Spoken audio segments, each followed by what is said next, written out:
Hello friends, তোমরা সবাই কেমন আছো? আশা করি খুব ভালো আছো। আমিও খুব ভালো আছি। শুভ জন্মাষ্টমী সবাইকে।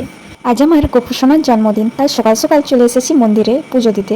এই দেখো কত মানুষের উপস্থিতি। এখানে খুব সুন্দরভাবে পুজো হয়। আর এই মন্দিরটা কোথায় বলো তো? আমাদের সেই পুয়াবাগান লোকনাথ মন্দির। এই দেখো আমি এখানে পুজো দিতে চলে এসেছি।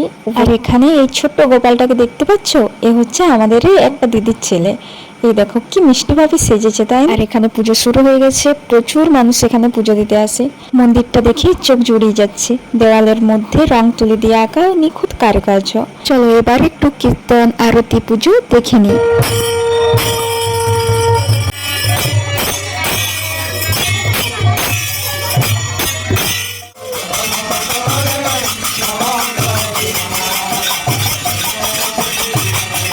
এইভাবে জন্মাষ্টমীর দিন কেটে গেল। এই দেখো ফুল প্রসাদ পেয়ে গেছি, পুজো হয়ে গেছে। চলো এবার একটু খাওয়া দাওয়া করি।